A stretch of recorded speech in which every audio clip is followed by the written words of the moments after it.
Salut tout le monde, j'espère que vous allez bien et bienvenue sur la chaîne. Dans cette vidéo, nous allons parler du témoignage du passager de Naël qui change tout. Suivez la vidéo jusqu'à la fin pour avoir tous les détails de ce témoignage. Si vous êtes prêts, commençons.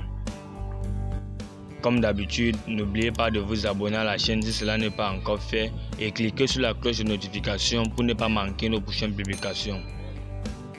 Mort de Naël, le passager en fuite brise le silence, ce qu'il raconte fait froid dans le dos. Ce vendredi 30 juin, 3 jours après la mort de Naël, le passager du véhicule est sorti du silence. Auprès du Parisien, il raconte sa version des faits et accable le policier qui a été mis en examen.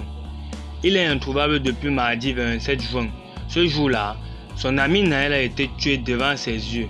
Fouad, dont le prénom a été changé, était dans la voiture du jeune homme de 17 ans lorsqu'il a été touché mortellement par le tir d'un policier. Au lendemain de la marche blanche en son honneur, il est sorti du silence dans les colonnes du Parisien. Il a rembobiné les dernières minutes de vie de son ami. Ils sont venus en courant. Ils nous ont dit de baisser la fenêtre. Naël a baissé la fenêtre. S'est-il souvenu en parlant des policiers qui les ont arrêtés. Le motard qui était près de la fenêtre a dit « Éteins le moteur » et il a mis un coup de croche à Naël gratuitement. Le deuxième motard s'est penché par la fenêtre et lui a mis un coup de croche lui aussi. Naël était alors un peu sonné et paniqué. Il ne savait pas quoi faire. Il avait la tête qui tournait, il ne pouvait rien faire, même pas parler. Il était vraiment traumatisé.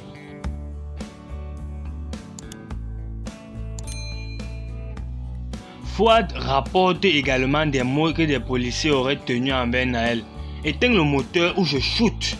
Puis, je vais te mettre une balle dans la tête. Apeuré, selon son ami, l'adolescent de 17 ans aurait eu une réaction instinctive. Comme il était un peu sonné, son pied s'est enlevé de la pédale de frein. Comme la voiture c'est une automatique, elle a avancé toute seule. Le policier situé près de la fenêtre a dit à son collègue « Shoot-le !»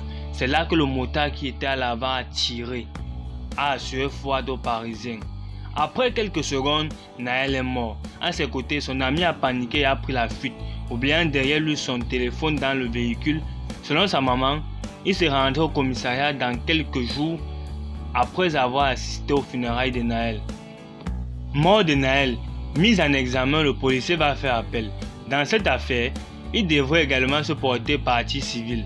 Lors d'une conférence de presse ce jeudi 28 juin à Nanterre, le procureur de la République a annoncé que le policier qui aurait tué Naël avait été déféré devant 2 magistrats instructeurs.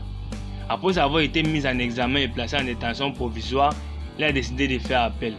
Pour quelqu'un qui a passé sa vie à essayer de faire appliquer la loi et de protéger les citoyens, se retrouver en prison est kafkaïen et schizophrénique, a estimé son avocat auprès de France Info. Pour lui, la mort de ce jeune homme est un drame, mais il faut se dégager de l'image et il faut se demander si le tir est légitime ou non. Ce n'est pas vrai de dire qu'il n'est pas en état de légitime défense. Merci d'avoir regardé la vidéo jusqu'à la fin. Likez et partagez si elle vous a plu et n'hésitez pas à vous abonner à la chaîne pour ne pas manquer nos prochaines publications.